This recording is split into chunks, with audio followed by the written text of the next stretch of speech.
نحمده ونصلي على رسوله الكريم أما بعد فأعوذ بالله من الشيطان الرجيم بسم الله الرحمن الرحيم رب اشرح لي صدري ويسر لي أمري واحلل عقدة من لساني يفقهوا قولي. ہماری آج کی گفتگو کا موضوع ہے استخارہ.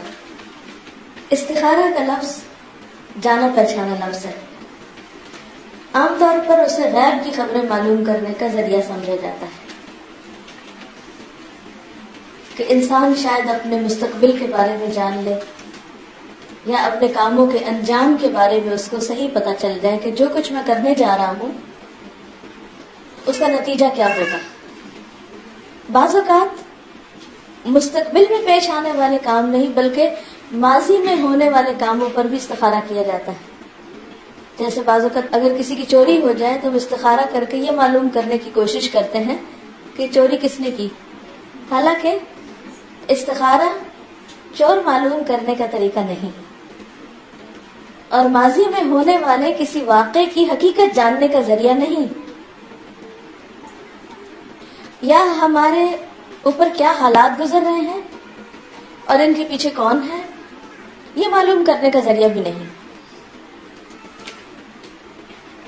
بلکہ استخارہ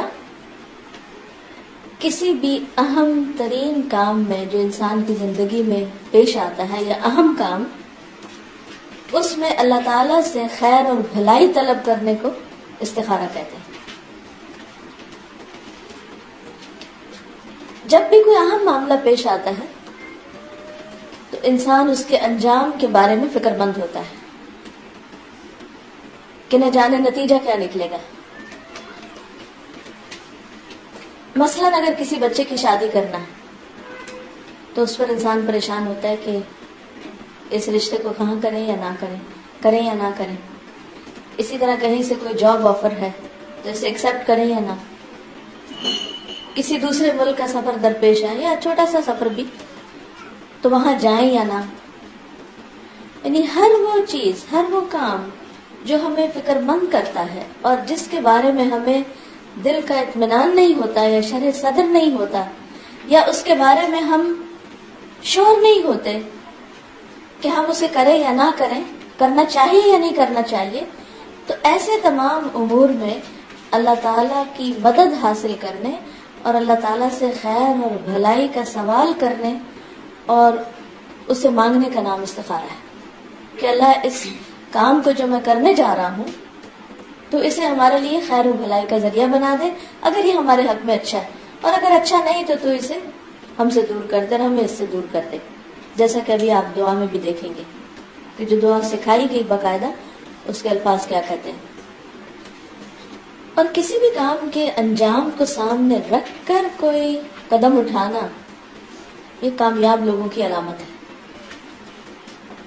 وہ بے سوچے سمجھے کسی چیز میں نہیں کود پڑتے بلکہ سوچ سمجھ کر فیصلہ کرتے ہیں اور پھر صرف اپنی تدبیر پر بھی بھروسہ نہیں کرتے بلکہ اللہ تعالیٰ سے مدد مانگتے ہیں. اسلام سے قبل لوگ اس کے لیے مختلف طریقے اختیار کرتے تھے اور وہ کیا ہوتے تھے، جیسے فال نکالتے تھے، پرندوں سے فال لیتے. جیسے کوئی اہم کام ہوتا تو پرندہ لے کر اس کو اڑاتے. اگر مثلا کہتے کہ پرندہ اڑ کے دائیں طرف گیا تو کام بہت اچھا ہے اور اگر بائیں طرف چلا گیا تو کام درست نہیں. اسی طرح بعض اوقات تیروں سے قسمت کا حال معلوم کرتے جس کو قرآن مجید میں ازلام کہا گیا اور ازلام کو رجس من عمل الشیطان کہا گیا. انتہائی گندے شیطانی کام ہے. اس کا طریقہ کیا ہوتا تھا کہ عموماً وہ تیر کے اوپر ہاں یا نہ لکھ کر رکھ دیتے اور پھر اس سے فال لیتے. بعض اوقات تیر پھینکتے اور اگر تیر دائیں طرف جاتا تو کہتے کہ یہ کام اچھا ہے اور اگر بائیں طرف جاتا تو کہتے کہ یہ کام ہمارے حق میں اچھا نہیں. اسی طرح بعض اوقات قیافہ شناسی کرتے، پرندے وغیرہ اڑا کر قسمت کا حال معلوم کرتے. یہ تمام طریقے جاہلیت کے دور میں رائج تھے. اور آج بھی بہت سے لوگ اس قسم کے کام کرتے ہیں.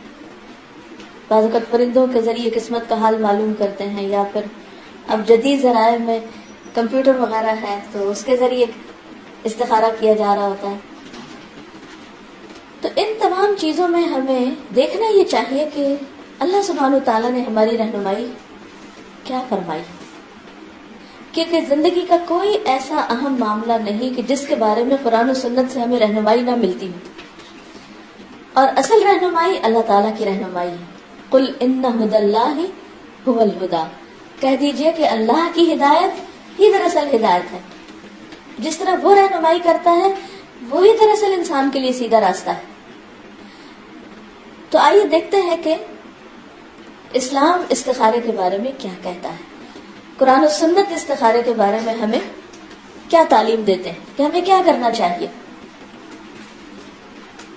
اس کے بارے میں ایک حدیث ہے، جابر بن عبداللہ بیان کرتے ہیں رسول اللہ صلی اللہ علیہ وسلم ہمیں ہر کام میں استخارہ کرنے کی تعلیم اس طرح دیتے جس طرح قرآن مجید کی سورت کی تعلیم دیتے. یعنی ہر کام سے مراد ہر اہم کام میں استخارہ کرنے کے لیے اس طرح یہ دعا سکھاتے جس طرح قرآن مجید کی کوئی سورت سکھاتے. اس سے آپ اس کی اہمیت کا اندازہ لگا سکتے ہیں کہ دعا استخارہ سیکھنا ایسا ہی ہے جیسے قرآن پاک کی کوئی سورت سیکھنا. ٹھیک ہے، وہ قرآن مجید تو اللہ کا کلام ہے اور اس کی اپنی فضیلت ہے، لیکن جہاں تک سیکھنے کا تعلق ہے تو سیکھنے کا جو عمل ہے وہ استخارے کی دعا کو سیکھنے کا بھی اتنا ہی بابرکت اور فضیلت والا ہے جیسے قرآن مجید کی تعلیم حاصل کرنے کے لیے آپ کوشش کرتے اور محنت کرتے ہیں. آپ صلی اللہ علیہ وسلم فرماتے تم میں سے جب کوئی کسی کام کا ارادہ کرے تو فرض کے علاوہ 2 رکعتیں ادا کرے. یعنی فرض نماز کے بعد دعا استخارہ نہیں بلکہ الگ سے 2 نفل پڑھے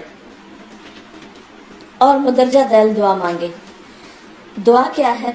اللہم انی استخیرک بعلمک واستقدرک بقدرتک واسألک من فضلک العظیم فإنک تقدر ولا اقدر وتعلم ولا اعلم وانت علام الغیوب. اللہم ان كنت تعلم ان هذا الامر خیر لی فی دینی ومعاشی وعاقبت امری فاقدره لی ویسره لی ثم بارک لی فیہ. وان كنت تعلم ان هذا الامر شر لی فی دینی ومعاشی وعاقبت امری فاصرف عنی واصرفنی عنہ واقدر لی الخیر حیث کان ثم ارضنی بہ. اس کا ترجمہ کیا ہے؟ اے اللہ، بے شک میں تجھ سے تیرے علم کی بدولت خیر طلب کرتا ہوں اور تیری قدرت کی بدولت تجھ سے طاقت مانگتا ہوں اور تیرے فضل عظیم کا طلبگار ہوں کہ بے شک تو ہی قدرت رکھتا ہے اور مجھے کوئی قدرت نہیں. علم تجھی کو ہے اور میں کچھ نہیں جانتا اور تو تمام پوشیدہ باتوں کو جاننے والا ہے. اے اللہ، اگر یہ کام تیرے علم کے مطابق یعنی جس کے لیے استخارہ کیا جا رہا ہے میرے دین، معاش اور کام کے انجام کے اعتبار سے میرے لیے بہتر ہے تو اسے میرا مقدر کر دے اور اس کو میرے لیے آسان کر دے، پھر اس میں میرے لیے برکت پیدا کر دے. اور اگر تو جانتا ہے کہ یہ کام میرے دین، معاش اور کام کے انجام کے اعتبار سے برا ہے تو اسے مجھ سے دور کر دے اور مجھے بھی اس سے دور کر دے اور خیر جہاں بھی ہو اسے میرا مقدر بنا دے، پھر مجھے اس پر مطمئن کر دے. تو اس سے آپ اندازہ لگا رہے ہیں کہ دعا کے الفاظ کیا کہتے ہیں. اس میں آپ دیکھیے کہ سب سے پہلے تو اللہ تعالیٰ کے علم، اس کی قدرت، اس کے فضل، ان تمام چیزوں کے ذریعے اللہ تعالیٰ سے رہنمائی مانگی گئی کہ تیرے پاس یہ سب کچھ ہے، اور پھر اپنی عاجزی کا اظہار کیا گیا کہ میرے پاس نہیں ہے، تو قادر مطلق ہے، میں نہیں. علم تیرے پاس ہے، میں نہیں جانتا، تو علام الغیوب ہے. تو اس میں آپ دیکھ رہے ہیں کہ انسان ایک طرف اللہ سبحانہ و تعالیٰ کی تعریف بیان کرتا ہے اور دوسری طرف اپنی عاجزی کا اظہار کرتا ہے کہ اللہ ساری طاقت اور قدرت تیرے ہاتھ میں ہے اور میرے ہاتھ میں کچھ نہیں. تو جانتا میں نہیں جانتا، اس لیے اپنے علم کی وجہ سے، اپنی قدرت کی وجہ سے، اپنے خاص فضل کی وجہ سے تو میری رہنمائی کر کہ اگر یہ کام جو میں کرنے جا رہا ہوں میرے حق میں اچھا ہے تو میرے لیے راستے آسان کر دے، اسے میرے مقدر میں کر دے، اور اگر اچھا نہیں اسے مجھ سے دور کر دے، مجھے اس سے دور کر دے، اور پھر جہاں بھی خیر ہے وہاں لے جا. مجھے نہیں پتا کیونکہ تو جانتا ہے کہ میرے لیے خیر کہاں ہے. ہم جو ظاہر پرست لوگ ہیں، جو چیز ظاہر میں اچھی لگتی ہے اسے ہی اچھا سمجھتے ہیں، اس کا باطن نہیں جانتے، اس کے اندر سے نہیں جانتے کہ اس کی حقیقت کیا ہے. قرآن مجید میں آتا ہے کہ عسیٰ ان تحبوا شیئا وہو شر لکم، ہو سکتا ہے ایک چیز سے تم محبت رکھتے ہو اور تمہارے لیے بہت بری ہو، شر ہو. وعسیٰ ان تکرہوا شیئا، اور ہو سکتا ہے کہ ایک چیز تم ناپسند کرو، وہ خیر لکم، وہ تمہارے لیے اچھی ہو. واللہ یعلم وانتم لا تعلمون، اللہ جانتا تم نہیں جانتے کہ صحیح کیا ہے اور غلط کیا ہے ہمارے لیے. تو جس کے پاس علم ہے، جو اپنے بندوں پر سب سے زیادہ مہربان ہے، ان پر فضل کرنے والا ہے، تو بہتر کیا ہے کہ انسان اسی کی طرف رجوع کرے. تو اس طرح یہ دعا مانگنے میں سراسر خیر و بھلائی ہے. یعنی استخارہ کا لفظ نکلا ہی خیر سے ہے، اور استخارہ کرنا سراسر خیر اور بھلائی کو دعوت دینا ہے اور اللہ سبحانہ تعالیٰ سے خیر مانگنا ہے. اس طرح انسان کا ایک تو اللہ تعالیٰ سے تعلق بڑھتا ہے، ہمارا ایک کنیکشن رہتا ہے اللہ تعالیٰ سے، اللہ پر توکل ہوتا ہے کہ خیر تیرے پاس ہے، میں تدبیر کر رہا ہوں، کوشش کر رہا ہوں، لیکن خیر بھلائی میرے ہاتھ میں نہیں ہے، مالک تو ہے. پھر اسی طرح یہ ہے کہ انسان کو اطمینان قلب حاصل ہو جاتا ہے کہ میں نے معاملہ اللہ کے سپرد کر دیا ہے. انسان جب اللہ پہ توکل کرتا ہے، اس دعا کا مطلب یہی ہے کہ میں اب تیرے ذمہ پہ ڈالتا ہوں، جیسا تو چاہے کرے، اور میری بھلائی کو مجھ سے زیادہ تو جانتا ہے، لہذا تو میرے لیے خیر اور بھلائی کے دروازے کھول دے. اس طرح ایک طرح سے انسان کے عقیدے کی اصلاح بھی ہوتی ہے کہ انسان اللہ کے سوا کسی اور پہ بھروسہ نہیں کر رہا، کیونکہ لوگ تو طرح طرح کے مشورے دیتے ہیں، اور استخارہ کرنا بھی بندوں سے مشورے کے بعد چاہیے. یہ نہیں استخارہ کر کے پھر بندوں سے مشورہ کرنے لگ جائیں، بندوں سے مشورہ کر کے کہ مجھے کیا کرنا چاہیے کیا نہیں، پھر جب بندے بتا دیں کہ اچھا آپ یہ کر لیں، مثلا آپ کی بچی ہے، 2-3 رشتے آئے ہوئے ہیں، آپ اپنی کسی دوست سے ذکر کرتے ہیں کہ رشتہ ایسا ہے ایسا ہے، تم بتاؤ کہ کیا کروں، بس وہ کہتی ہے کہ میرے خیال میں یہ بہتر لگ رہا ہے. اب آپ کیا کریں گے؟ اب آپ اللہ تعالیٰ سے جا کے مشورہ کریں گے، استخارہ کریں گے کہ اللہ تعالیٰ اگر یہ میرے حق میں واقعی اچھا ہے تو اس کو اچھا کر دے. یعنی گویا آپ نے بندوں کے مشورے پہ بھروسہ نہیں کیا، اپنی عقل پہ بھروسہ نہیں کیا، فائنل ڈیسیژن کس کے ہاتھ پہ چھوڑا؟ اللہ کے ہاتھ پہ، اللہ کے حوالے کر دیا معاملہ. اس طرح جب بندہ اپنا معاملہ اللہ کے سپرد کر دیتا ہے تو اس کو خاص قسم کا اطمینان نصیب ہو جاتا ہے کہ اب جو بھی ہوگا اچھا ہی ہوگا، کیونکہ وہ اپنے رب کے بارے میں اس میں ظن رکھتا ہے، اچھا گمان رکھتا ہے. اور پھر اس طرح انسان ایک پریشانی سے نجات پا جاتا ہے.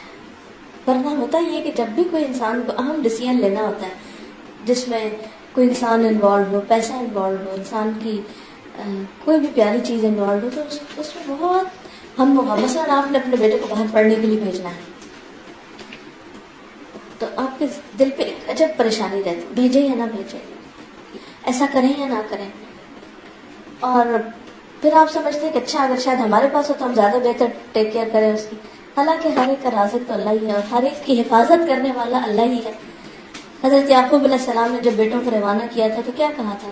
واللہ خیر حافظہ، اللہ ہی بہترین حفاظت کرنے والا، معاملہ اللہ ہی پہ چھوڑتے ہیں اور اس کے سوا بندہ کر بھی کیا سکتا ہے. لیکن جب انسان اپنی چوائس کے ساتھ، اپنی خوشی کے ساتھ، اپنے دل کی رضامندی کے ساتھ معاملہ اللہ پہ چھوڑتا ہے تو اللہ تعالیٰ اس بندے کو سنبھال لیتا ہے اور اس کے لیے خیر اور بھلائی کے دروازے کھول دیتا ہے. تو اس طرح بندے کی اللہ سے ایک محبت کا بھی اظہار ہوتا ہے اور اپنی عاجزی اور بے بسی کا اظہار بھی ہوتا ہے، اپنی بندگی کا احساس بھی ہوتا ہے. اور انسان کہتا ہے کہ اللہ میں اپنے اوپر بھروسہ نہیں کر رہا، تجھ پہ بھروسہ کر رہا. اور ویسے بھی غیب کا علم تو اللہ ہی کو پتا نہیں، ہمیں نہیں پتا. تو بہرحال استخارہ خیر و بھلائی کا دروازہ کھولتا ہے. امام ابن تیمیہ کہتے ہیں جس نے اللہ سے استخارہ کیا اور مخلوق سے مشورہ کیا، پھر اس کام میں جلد بازی نہ کی، یعنی غور و فکر کے بعد فیصلہ کیا، اپنے کام میں ثابت قدمی اختیار کی، یعنی جو فیصلہ کیا پھر اس میں جم گیا، ایسا شخص کبھی شرمندہ نہ ہوگا، کبھی نادم نہ ہوگا اپنے فیصلے پر. یعنی اس نے فیصلہ کر لیا، ڈیسیژن لے لیا. اب مثلاً ایک شخص نے استخارہ کیا اور اس کا شرح صدر ہو گیا، اطمینان ہو گیا. اب اس نے سفر شروع کیا، سفر کیا تو راستے میں اس کو ٹریفک جام ملی یا خدا نخواستہ کوئی ایکسیڈنٹ ہو گیا. اس وقت بھی انسان کو پریشانی نہیں ہوگی، وہ کہے کہ اس میں بھی کوئی خیر ہے، کیونکہ میں تو استخارہ کر کے نکلا تھا. کیونکہ بعض چیزیں انسان کو ناپسند ہوتی ہیں لیکن انہیں میں بھلائی ہوتی، بعض چیزوں میں ڈیلیز ہو جاتی ہیں. تو انسان کہتا ہے کہ میں نے تو استخارہ کیا تھا، پھر یہ ایسا کیوں ہوا؟ تو اس لیے ہوا کہ اللہ نے آپ کے حق میں خیر لکھی ہے، آپ کو کسی اور بڑی مصیبت سے بچانا تھا. آپ استخارہ کے بغیر جاتے تو ہو سکتا ہے کہ اس سے بڑی کسی مصیبت میں پھنستے، تو اللہ نے آپ کو راستے میں روک لیا. تو وہ ڈیلے جو ہے یا ٹریفک جام ہونا یا راستے میں کوئی کسی ایکسیڈنٹ کو دیکھنا یا کوئی، وہ دراصل آپ کو کسی بڑی مشکل سے بچانا بھی ہو سکتا ہے. اس طرح بندہ جب استخارہ کر لیتا ہے تو وہ مطمئن ہو جاتا ہے. ایک اور حدیث میں آتا ہے، سیدنا سعد بن ابی وقاص کہتے ہیں آپ صلی اللہ علیہ وسلم نے فرمایا اللہ تعالیٰ سے استخارہ کرنا اور اس کے فیصلے پہ راضی ہونا، یعنی استخارے کے بعد جو پھر قدم اٹھایا، جدھر دل مائل ہوا وہ کر لیا، تو اس میں راضی ہونا انسان کی خوش قسمتی ہے، خوش بختی کی علامت ہے. اور استخارہ نہ کرنا اور اللہ کے فیصلے پہ راضی نہ ہونا انسان کی بدبختی کی علامت ہے. کیونکہ یہ ہو نہیں سکتا کہ انسان استخارہ کرے اور اس کے بعد اس کے حق میں کوئی چیز بری ہو. لیکن اگر مثلا کسی نے استخارہ کر کے شادی کی اور حالات پھر بھی مشکل ہو گئے، تو انسان کہتا ہے میں نے تو استخارہ کیا تھا، پھر ایسا کیوں ہوا میرے ساتھ؟ تو ایک بات یاد رکھنی چاہیے کہ یہ زندگی تو ہے ہی ایک ٹیسٹ، ایک طرح سے نہیں تو دوسری طرح ہوگا. الٹیمیٹ راحت اور مکمل خوشی صرف جنت میں ہے. دنیا میں کوئی چیز، کوئی کام، کوئی راستہ مشکلات سے خالی نہیں. یہاں ہر راستے پر رکاوٹ ہے، جون سے چاہے راستہ لے لیں، کسی بھی کام کے کرنے کا جو چاہے راستہ لے لیں، ہر راستے میں آپ کو اشارے ملیں گے، ہر راستے میں آپ کو ٹریفک لائٹس ملیں گی اور آپ کو رکنا ہے.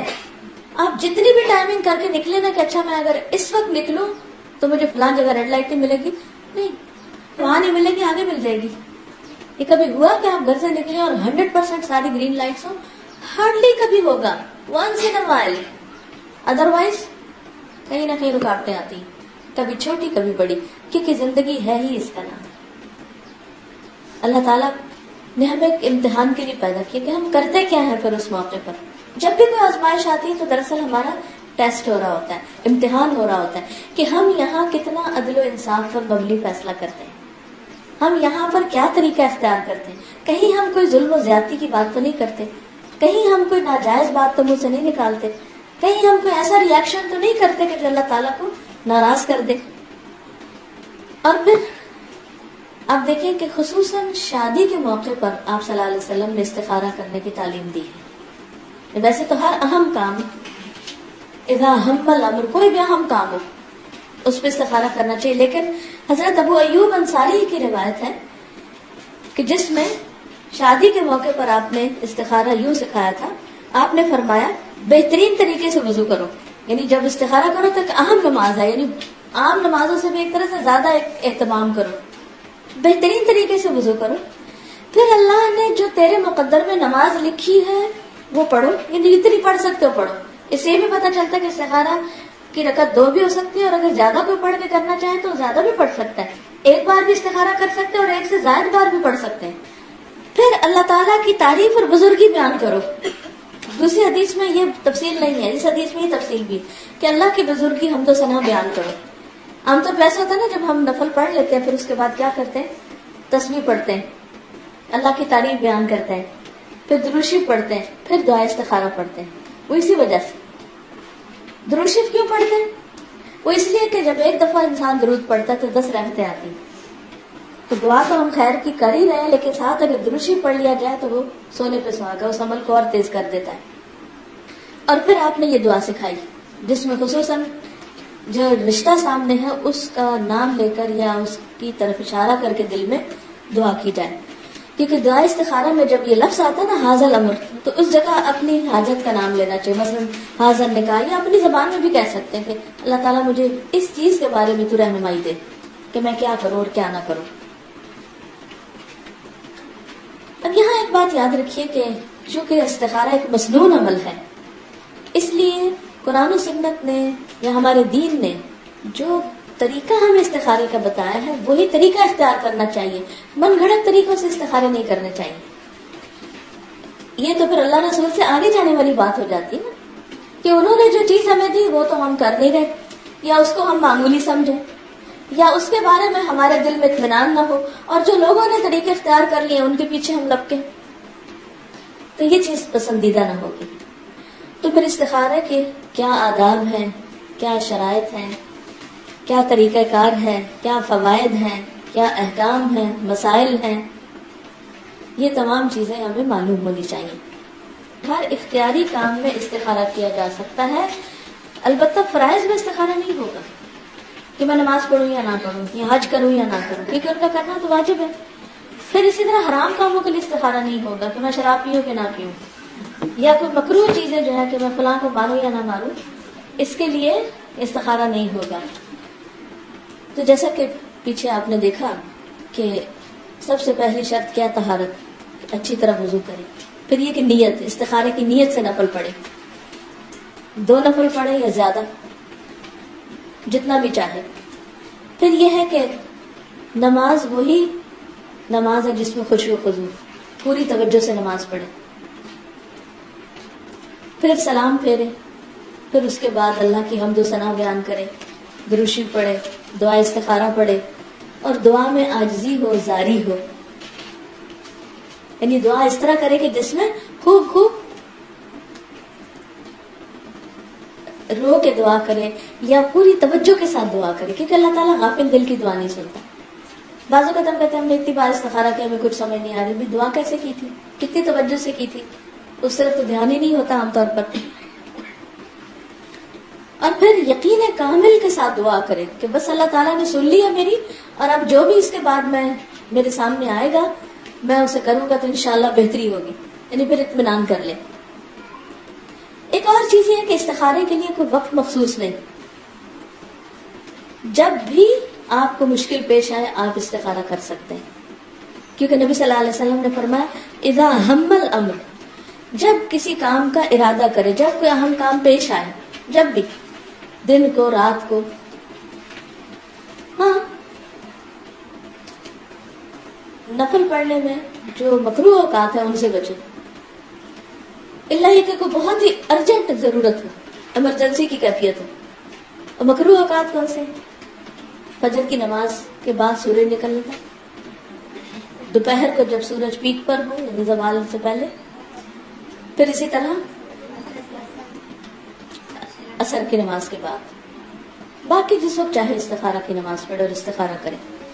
پھر اسی طرح یہ ہے کہ استخارہ کرنے کے بعد خواب کا آنا کوئی لازمی نہیں، ضروری نہیں، آ بھی سکتا ہے، نہیں بھی آ سکتا. اللہ تعالیٰ دل میں بات ڈال دیتا ہے. بعض اوقات کوئی ایسا واقعہ سامنے آ جاتا ہے کہ انسان کا دل کھل جاتا ہے کہ اوہ اچھا یہ میری بات کا جواب ہے. مثلاً آپ استخارہ کر کے نفل پڑھ کے اٹھتے ہو تو اتنے میں کسی کا فون آ جاتا ہے اور وہ آپ کو کوئی نصیحت کرنا شروع کر دیتا ہے کہ ایسا کرو ایسا کرو ایسا کرو، اور وہ بات وہی ہوتی اتفاق سے کہ جو جس کے لیے آپ دعا کر رہے تھے. تو اللہ نے اس کو وسیلہ بنایا، ذریعہ بنایا، اور اس کے ذریعے، کیونکہ اللہ تعالیٰ کے کام اسباب کے پردے میں ہوتے ہیں ہمارے ساتھ، جیسے دعائیں بھی قبول ہوتی تو اسباب کے پردے میں ہوتی، چھت پٹ کے نہیں چیزیں گرتی. یہ نہیں کہ کوئی فرشتہ آئے گا جو آپ کو وہی کرے گا اور آپ کو بتائے گا کہ اب آپ یہ کرو یا نہ کرو. کیونکہ بہت سے لوگ یہ کہتے ہیں کہ اچھا پتہ کیسے چلے گا؟ بھی کسی بھی طریقے سے پتہ چلے گا، اور کوئی اس کا مخصوص طریقہ نہیں بتائے گا کہ آپ کو ضرور خواب آئے گا یا ضرور کوئی شخص ملے گا یا کوئی اور چیز ہوگی. نہیں، وہ دل کا ایک اطمینان ہو جاتا ہے. یا اگر بلینک بھی ہے آپ کا دل، کچھ بھی نہیں ہے، تو بھی جو آپ کے سامنے اب کام آ گیا ہے آپ اس کو کر لیں، اللہ تعالیٰ اس میں خیر ڈال دے گا.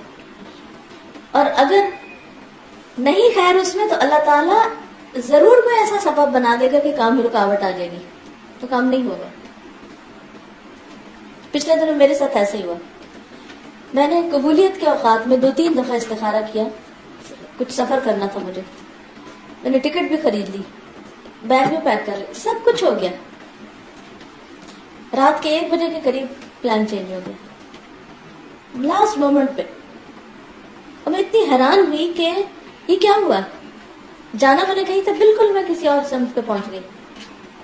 اور اس دوسری جگہ جہاں گئی وہاں کئی کام اللہ نے ایسے کرائی جو بہت عرصے سے رکے ہوئے تھے.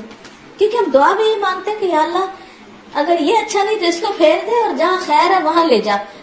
اور میرے وہم و گمان میں آپ بتائیے رات کے 1 بجے کون سا ٹریول ایجنٹ جاگ رہا ہوتا ہے کہ جو آپ کو ٹکٹ دے. لیکن اتفاق سے جاننے والے ٹریول ایجنٹ کو فون کیا، اس نے ٹکٹ کو بندوبست کر دیا. وہ بھی اتفاق سے جاگ رہا تھا، اس نے کہا بھی بکنگ کر دیتے. تو حیرت انگیز طور پر حالات اور سین چینج ہو جاتا ہے. آپ کے پیک کیے ہوئے بیگ ادھر ہی رہ جاتے ہیں اور آپ کسی اور پلین میں بیٹھ کے جا رہے ہوتے ہیں. یہ پرسنلی میرے ساتھ ہوا. تو یہی استخارے کا جواب ہوتا ہے. ہمیں نہیں پتا ہوتا، ہم پھر بھی اسی لائن پہ جا رہے تھے، اچانک کوئی گڑبڑ ہو جاتی. اچھا اس وقت ہم بھولے ہوئے تھے کہ ہم نے استخارہ کیا تھا، پھر ہم ایک اور فرسٹریشن کا شکار ہونے لگتے ہیں. لیکن اگر آپ نے کیا ہوا استخارہ تو آپ کو بڑا اطمینان ہوتا ہے، پھر اسی میں خیر ہے.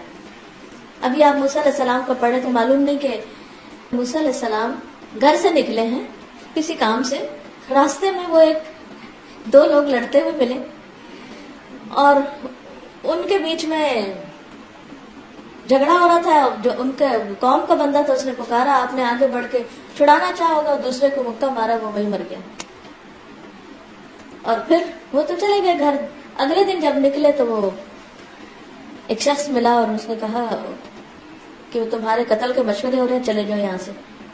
تو فوراً نکلے اور مدین پہنچے. تو انہوں نے کوئی پلان کیا تھا کہ خواب آیا تھا ان کو؟ نہیں. بعض اوقات انسان کرنا کچھ چاہتا ہے اور زندگی میں ہر چیز اوپر سے نیچے ہو جاتا ہے اور آپ کو پتہ بھی نہیں ہوتا کہ ہو کیا رہا ہے، کیا ہو رہا ہے میرے ساتھ. اور یہ ہر شخص کے ساتھ ہوتا ہے، یہ صرف میرے ساتھ ہی کسی اور کے ساتھ نہیں، سب کے ساتھ ہوتا ہے. اس وقت ہم کہتے ہیں یہ کیوں ہو گیا، یہ کیوں ہو گیا، یہ کیوں ہو گیا. ہم پریشان ہوتے ہیں، حالانکہ وہ ہماری ہی کسی دعا کی وجہ سے ہو رہا ہوتا ہے، لیکن ہم اس کے نتیجے کو دیکھنا نہیں چاہتے کیونکہ وہ ہماری مرضی کے خلاف ہو رہا ہوتا ہے. تو بعض اوقات استخارہ کرتے ہوئے ہمارا اپنا رجحان کسی ایک طرف ہوتا ہے. کئی لوگ یہ بھی سوال کرتے ہیں کہ اس وقت ہمارا دھیان کسی ایک خاص چیز کی طرف ہوتا ہے تو کیا یہ ٹھیک ہے؟ پھر خواب بھی ویسا ہی آئے گا جو ہمارا دل چاہ رہا ہے اور ہم کریں گے بھی وہی جو ہماری مرضی ہے. تو کر لیجیے، کوئی حرج نہیں، کیونکہ آپ نے تو خیر مانگی تھی. اب اگر آپ کا دل اس طرح مائل ہے تو اصل بات ہی ہے کہ جدھر دل مائل ہو کر لیں آپ. اگر استخارے سے پہلے بھی ادھر دل مائل تھا اور بعد میں بھی وہی دل پہ ہے، کر لیجیے، اللہ اسی میں خیر ڈال دے گا. کیونکہ مانگ تو الٹیمیٹلی ہم اللہ کی بھلائی رہے ہیں نا. پھر اسی طرح یہ ہے کہ جب مسنون طریقے موجود ہیں تو غیر مسنون طریقے اختیار کرنا اللہ کی ناراضگی کو دعوت دینا ہے. قرآن مجید میں سورۃ الحجرات میں آتا ہے یا ایھا الذین آمنوا لا تقدموا بین یدی اللہ ورسولہ، اے لوگوں جو ایمان لائے ہو اللہ اور اس کے رسول سے آگے مت بڑھو. انہوں نے جو تعلیم دی ہے نا کافی ہے تمہارے لیے. انہیں نہیں معلوم تھا کہ ہاں ایک دور آئے گا کہ اس میں لوگوں کے پاس کمپیوٹرز ہوں گے یا پھر کچھ علماء ہوں گے جو ان کو غیب کی خبریں بتایا کریں گے. یہ سب من گھڑت چیزیں. استخارہ انسان کے عقیدے کی اصلاح کا ذریعہ ہے، جبکہ لوگوں نے اس کو عقیدے کے بگاڑ کا ذریعہ بنا لیا. ہمارا ایمان کیا ہے، یقین کیا کہ غیب کا علم کس کے پاس ہے؟ صرف اللہ کے پاس. جب ہم کسی انسان سے پوچھتے ہیں کہ تم بتاؤ میری قسمت میں کیا لکھا ہے، تو اس کا مطلب ہے کہ ہم غیب کا حال معلوم کر رہے ہیں کسی اور سے. تو شرک ہے. تو بہت سے لوگ استخارے کی وجہ سے بہت سی گمراہیوں میں مبتلا ہو جاتے ہیں.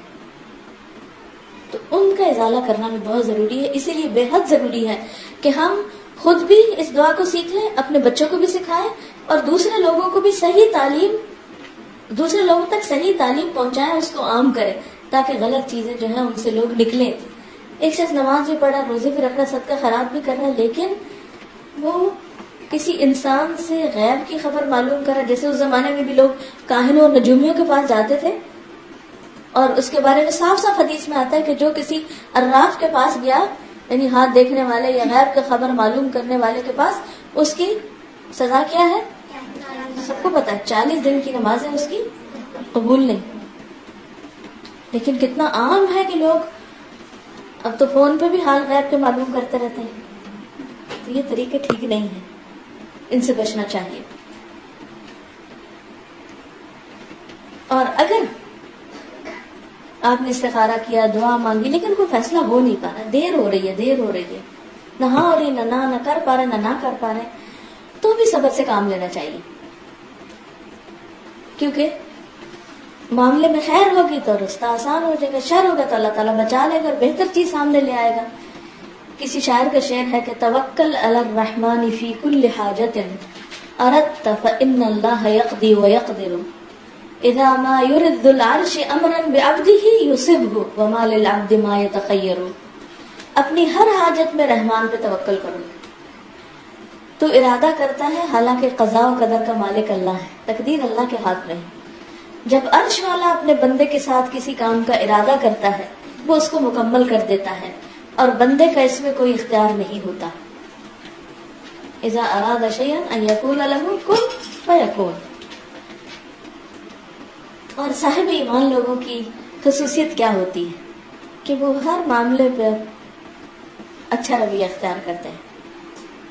حدیث میں آتا ہے نا کہ عجب لامر المؤمن, مومن کا معاملہ بڑا ہی عجیب ہے, اور یہ چیز مومن کے سوا کسی کو نصیب نہیں کہ جب اسے کوئی تکلیف پہنچتی ہے تو وہ صبر کرتا ہے اور اس پر اس کے لیے اجر ہے, اور اگر اسے خوشی ملتی ہے تو وہ شکر کرتا ہے, اور یہ اس کے حق میں بہتر ہے. دونوں ہی حالتیں اجر کی حالتیں ہیں. تو الٹیمیٹلی تو ہمیں اللہ کے سامنے جا کر اس ہمیشہ کی زندگی میں اجر لینا ہے نا. تو اس لیے انسان کو ہمیشہ مطمئن رہنا چاہیے. وہ شخص کبھی محروم نہیں ہوتا نعمت سے جو شکر ادا کرتا ہے. جس کو شکر کی توفیق ہو گئی اس کے لیے نعمت کا قریب آنا لازم ہو گیا. نعمت قریب آ جائے گی, بس ملنے ہی والی ہے اس کو نعمت, کیونکہ وہ ہر حال میں شکر کر رہا ہے. ایک شکر ہوتا ہے جب کوئی خوشی ملے, اور ایک شکر ہوتا ہے جب کوئی تکلیف آئے تب بھی شکر کرے, یہ سوچ کر کہ کیا پتا اللہ نے کسی سے بڑی بلا سے بچا لیا, تو اللہ تعالیٰ اس کے لیے نعمت مقرر کر دیتا ہے. اسی طرح جس کو توبہ کی توفیق ہو جائے, سمجھے کہ وہ کامیاب ہوگی, اس سے کامیابی دور نہیں. کیونکہ جب استغفار کرتا ہے انسان اور توبہ کرتا ہے تو پھر اللہ تعالیٰ اس کے لیے دنیا کی نعمتوں کے بھی دروازے کھول دیتے ہیں. اور جس کو استخارے کی توفیق ہو گئی اس کے لیے خیر لازم ہو گیا, کیونکہ استخارہ ہے ہی خیر مانگنے کی دعا. باقی بھی انسان جو خیر و بھلائی اللہ کی طرف منسوب کرے گا, اس میں انشاءاللہ اللہ کی طرف سے اس کے لیے بھلائیوں کے دروازے کھلیں گے. ایک اور چیز یہ ہے کہ بعض لوگ استخارہ تو کر لیتے ہیں, لیکن اس کے بعد اگر واضح انڈیکیشن آ بھی جائے پھر اس کے خلاف کرتے ہیں, تو یہ گناہ کبیرہ ہے. مثلا کسی کو واضح خواب آ گیا, بالکل واضح پتہ چل گیا, اور اس کے باوجود وہ اس چیز سے ہٹ جائے تو پھر اس کے لیے نقصان ہے. اسی طرح یہ ہے کہ استخارہ خود کرنا چاہیے, کیونکہ یہ ہے کہ اللہم انی استخیرک, اے اللہ میں تجھ سے خیر طلب کرتا ہوں. بعض لوگ خود استخارہ کرتے ہیں, جب انہیں کچھ سمجھ نہیں آتی تو پھر مجبور کرتے ہیں دوسروں کو کہ آپ ہمارے لیے استخارہ کریں, آپ ہمیں استخارہ کر کے دیں. بھئی آپ اپنے لیے دعا خود مانگیں. استخارہ تو ذریعہ اللہ کے قریب ہونے کا, اور آپ دعائیں نہیں مانگ رہے. پھر اسی طرح یہ ہے کہ بعض لوگوں نے استخارہ کی فیس بھی رکھی ہوئی ہے, اس کے کاروبار بنا لیا ہے. تو یہ طریقے جو ہیں یہ سنت سے ثابت نہیں ہے, اور ان سے پرہیز کرنا چاہیے.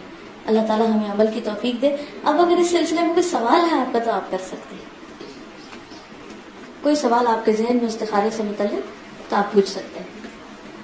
پھر آخر میں دعا کہلوا دوں گی تاکہ اس کی زبر زیر ٹھیک کرا دوں.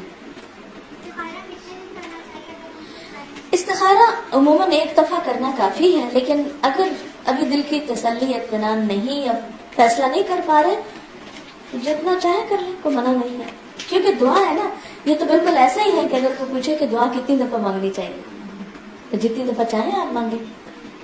استخارہ نکالنے کا کوئی کانسیپٹ نہیں، استخارہ کرنا ہوتا ہے، اور وہ ہے 2 نفل پڑھ کے دعا کرنا. اگر وہ کوئی شراب پینے والا بھی اپنے لیے پڑھتا ہے یا کوئی بظاہر اللہ کی نافرمانی کرنے والی لڑکی بھی اپنے لیے پڑھتی ہے تو ضرور پڑھنی چاہیے.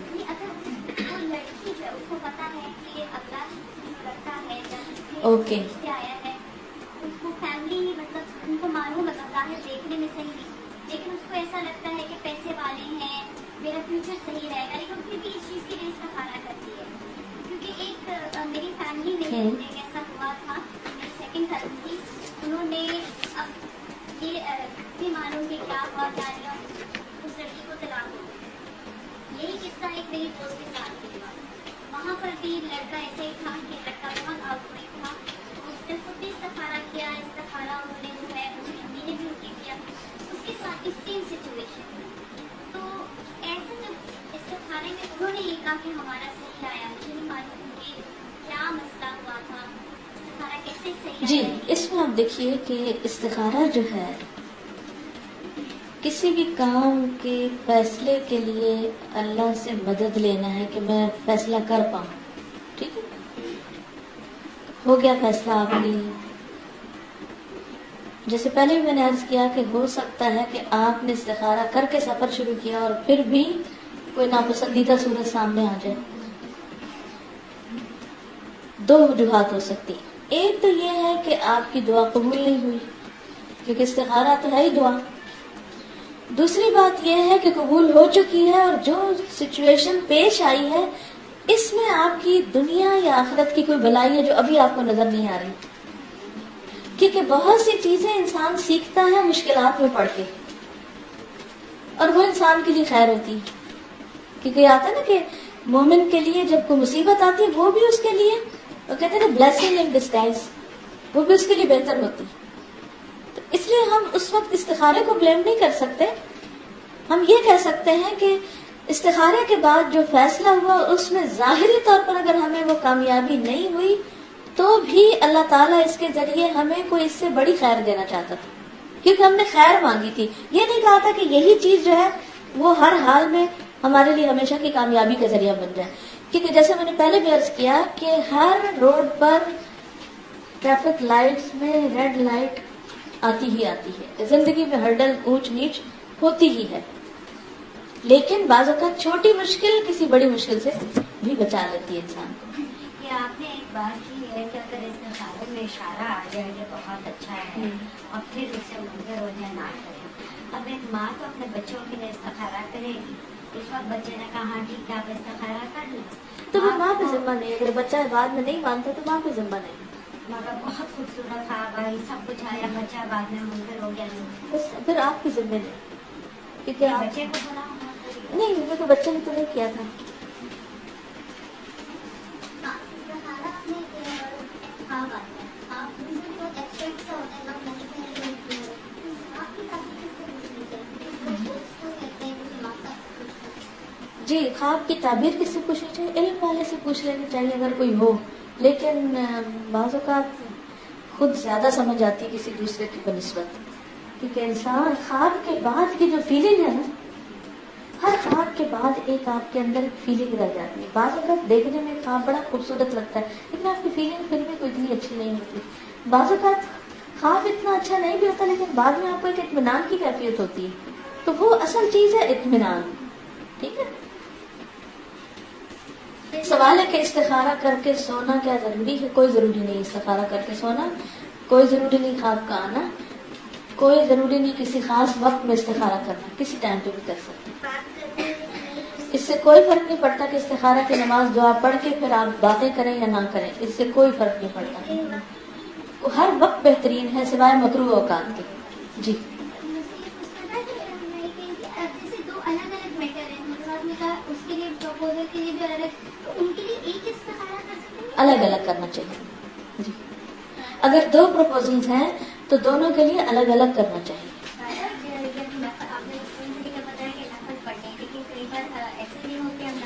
گڈ کوشچن جی. بالکل. بعض اوقات خواتین اپنے مخصوص دنوں کی وجہ سے نفل نہیں پڑھ سکتی، لیکن کام یا فیصلہ بڑا ارجنٹ کرنا ہے آپ کو، تو اس صورت میں آپ بیٹھ جائیے اور دروشی وغیرہ تسبیح کر کے دروشی کر کے اور یہ دعا پڑھ لیجیے، تو انشاءاللہ وہ بھی فائدہ دے گا.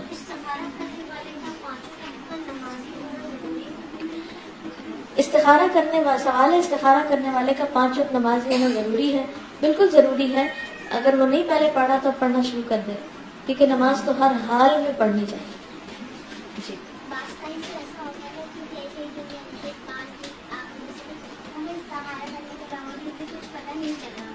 ہاں تو کوئی نہیں، پھر آپ جو چیز آپ کو کرنی ہے وہ کر لیجیے، ٹھیک ہے، کیونکہ آپ نے دعا کی ہوئی ہے.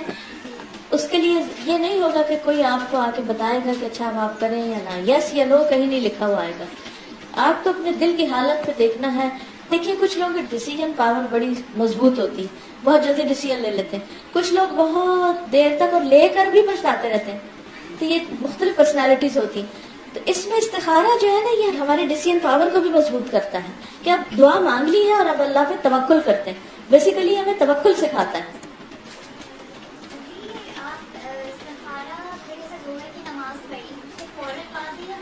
جی ہاں، ظہر کی نماز پڑھی اس کے فوراً بعد استخارہ کرنا چاہتے ہیں بالکل، کیونکہ یہ جو دوسری حدیث ہے جس میں جابر کی روایت ہے، اس میں آپ نے یہی فرمایا تھا کہ فرض کے علاوہ 2 رکعتیں ادا کریں.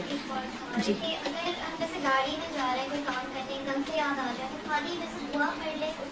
جی ہاں، بعض اوقات ایسا ہوتا ہے نا کہ آپ جا رہے ہیں کہیں تو اچانک آپ کو بات یاد آ گئی، اور اس وقت مثلا ڈرائیو کر رہے ہیں تو کچھ سمجھ نہیں آ رہی، تو آپ دعا یاد ہے تو اس وقت بھی دعا پڑھ سکتے ہیں.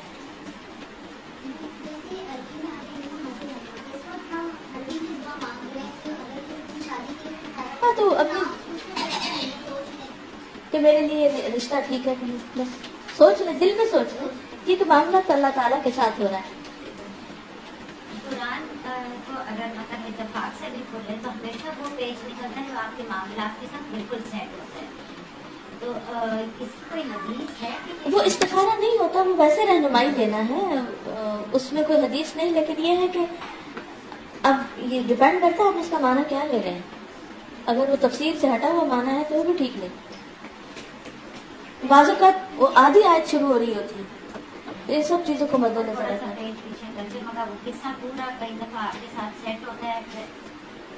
وہ ویسے بھی آپ پڑھتے ہیں تو مثلاً بعض اوقات ایسا ہوتا ہے کہ مجھے خود کسی کو کوئی مشورہ دینا ہوتا ہے کچھ، تو اس وقت میں استخارہ تو نہیں کرتی، لیکن میں قرآن پاک لے کے بیٹھ جاتی ہوں، ایسے صفحے پلٹنے شروع کر دیتی ہوں کہ اللہ تعالیٰ نے مختلف چیزوں کے بارے میں کیا کہا ہے، تو وہ یاد دہانی ہو جاتی ہے. اس کو آپ استخارہ نہ کہیے، یاد دہانی کہیے، گائیڈنس لینا، کیونکہ قرآن گائیڈنس کی بک ہے نا، تو ایک گائیڈنس ہے.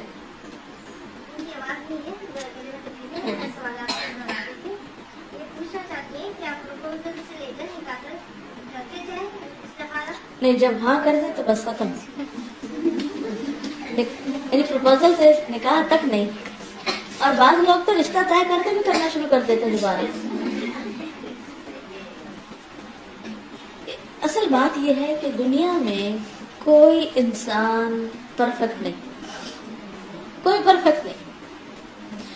جہاں بھی آپ کسی سے تعلق رکھیں گے، کسی سے دوستی کریں گے، کہیں رشتہ کریں گے، اس کی 10 خوبیاں ہوں گی نا، تو اس میں 5 خامیاں بھی نکل آئیں گی. اب وہ جو 5 خامیاں نکلتی ہیں نا، ہم ان کو پکڑ لیتے ہیں اور 10 خوبیاں بھول جاتے ہیں. تو ہر جگہ کچھ نہ کچھ مشکل ہو. تو یہ نہیں کہ اگر آپ نے رشتہ کیا، 10 اچھی باتیں سامنے آ گئی اور 4 ٹھیک نہیں آ رہی، تو اب آپ دوبارہ استخارہ شروع کر دیں کہ 4 کا علاج کیا ہو. تو وہ تو پھر صبر شکریہ.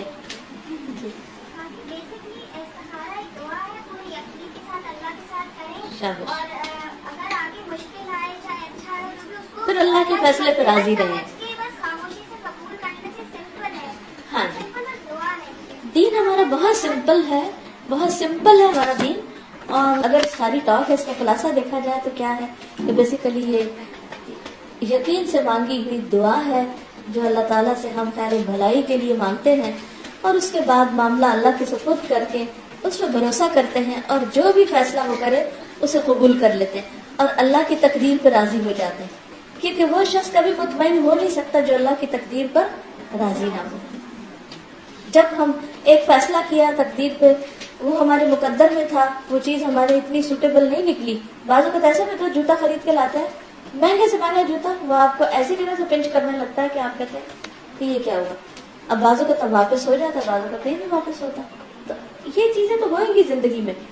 تو اس صورت میں اصل چیز کیا ہے کہ اللہ کی طرف رجوع کر کے، دعا کر کے اس کے فیصلے پہ راضی ہو جائے، تاکہ آپ کے دل کو ایک اطمینان ہو۔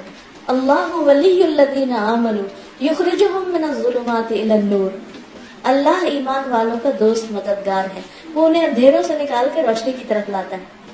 کیونکہ اس سے پہلے آتا ہے نا من یکفر بالطاغوت ویؤمن باللہ فقد استمسک بالعروۃ الوثقی لا انفصام لها۔ دعا کے بعد بہت جلدی بھی کرتے ہیں کہ فوراً کچھ اچھا ہو جائے، کبھی کبھی ایسا ہوتا ہے بہت سالوں بعد ہمیں پتہ چلتا ہے کہ ہم نے دعا کی اور اللہ سے مدد مانگی تو اب شاید سامنے آئی ہے، حالانکہ اس وقت لگ رہا تھا کہ نہیں ہماری سنی گئی دعا، لیکن ہر چیز کا ایک وقت ہے۔ بالکل۔ چلیے دعا ایک دفعہ میں کروا دیتی ہوں تو آپ لوگ پڑھ لیجیے۔ جی آپ سوال کریں۔ اور بھی طریقے ہیں استخارہ کرنے کے، کچھ لوگ یہ قرآن مجید کی جیسے کرتے لیے آیات ہیں اور یہ ہے اس سے جو بھی ترجمے سے استخارہ کرتے ہیں تو آج کے سے دیکھا تھا نہیں۔ دیکھیں ہمیں مسنون طریقہ لینا ہے، نہ کہ عوامی طریقہ کہ لوگ کیا کہتے ہیں۔ ایک طرف اللہ کے رسول ہیں صلی اللہ علیہ وسلم جو آپ کو ایک چیز دے رہے ہیں، اور دوسری طرف دوسرے لوگ کچھ چیزیں بتا رہے ہیں، کون سی لینی چاہیے؟ بس سمپل، ہمارا دین سمپل ہے، سمپل چیزیں کرنی چاہیے۔ اور ایک اور بات یہ کہ ہر شخص استخارہ کر سکتا ہے، ٹھیک ہے؟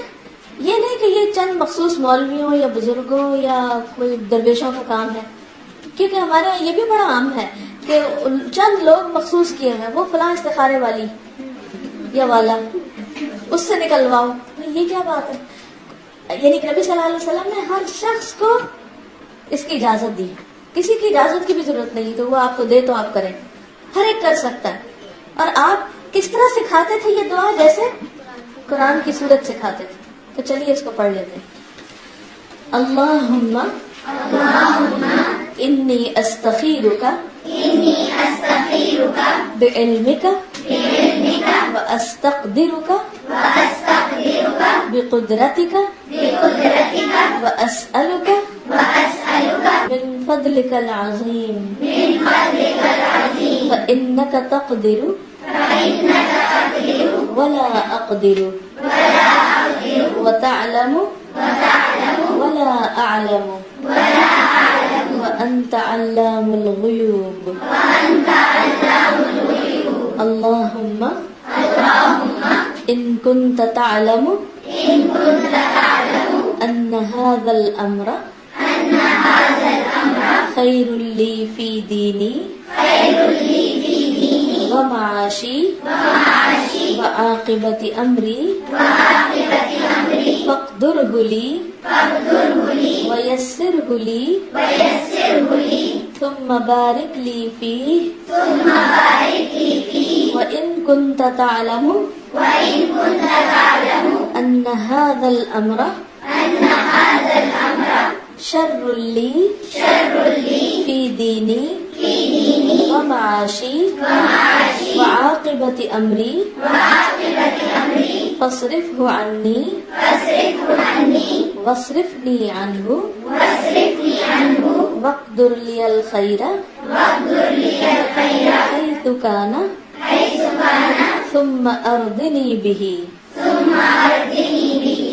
اس کو میں ایک ایک لفظ کا ترجمہ کر دیتی ہوں۔ اللہم اے اللہ، انی بے شک میں استخیرک تجھ سے بھلائی کا سوال کرتا ہوں، بعلمک تیرے علم کی وجہ سے کیونکہ تو جانتا ہے، واستقدرک اور میں طاقت چاہتا ہوں تجھ سے، بقدرتک تیری قدرت کی وجہ سے، تیری طاقت کی وجہ سے کہ تو مجھے طاقت عطا کر، واسألک اور میں سوال کرتا ہوں تجھ سے، من فضلک العظیم تیرے عظیم فضل کا، فإنک بس بے شک تو تقدر تو قادر ہے، تو قدرت رکھتا ہے، ولا اقدر اور میں قدرت نہیں رکھتا، مجھ میں کوئی طاقت نہیں، وَتَعْلَمُ اور تو علم رکھتا ہے، تو جانتا ہے، وَلَا أَعْلَمُ اور میں نہیں جانتا، وَأَنْتَ عَلَّامُ الْغُيُوبِ اور تو سب سے زیادہ جاننے والا ہے غیب کی باتوں، سارے غیبوں کا جاننے والا تو ہے۔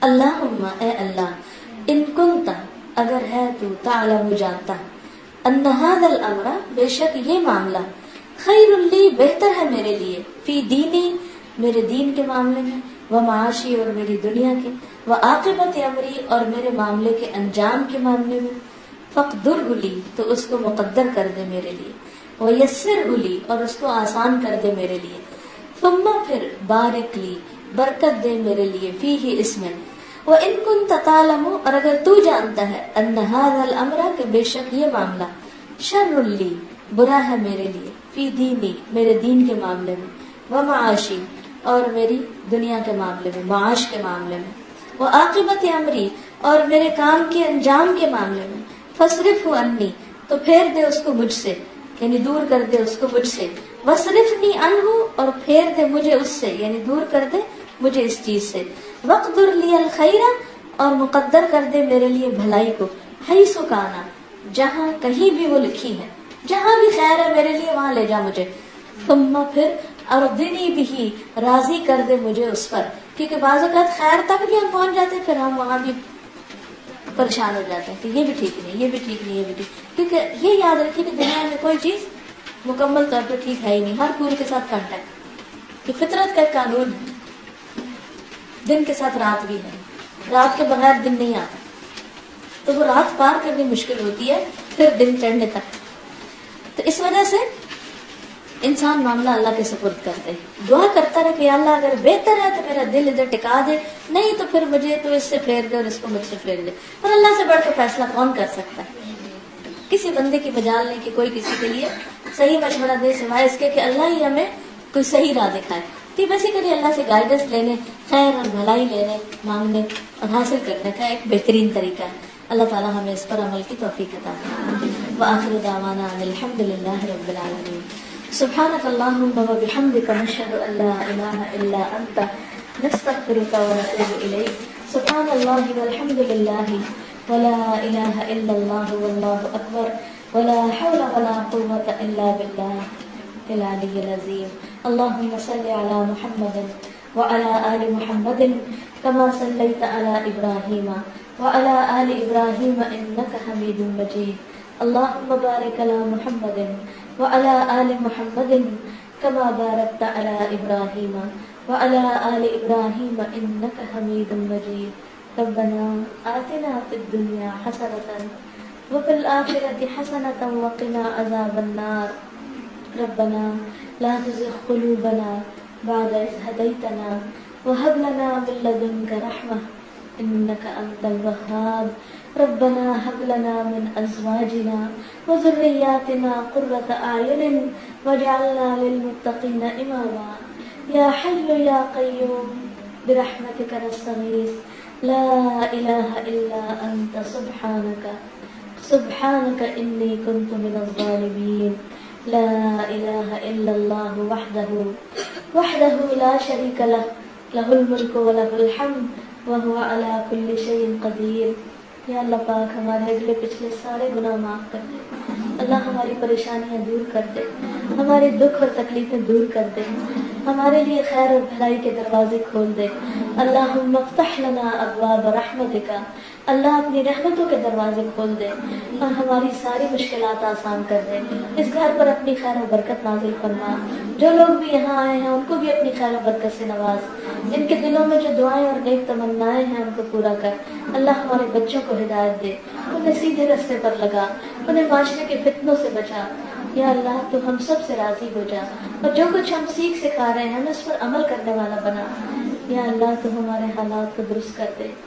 اللہم اکفنا بحلالک عن حرامک واغننا بفضلک عمن سواک، لا الہ الا اللہ لا نعبد الا ایاہ، لہ النعمت ولہ الفضل ولہ الثناء الحسن، لا الہ الا اللہ مخلصین لہ الدین ولو کرہ الکافرون۔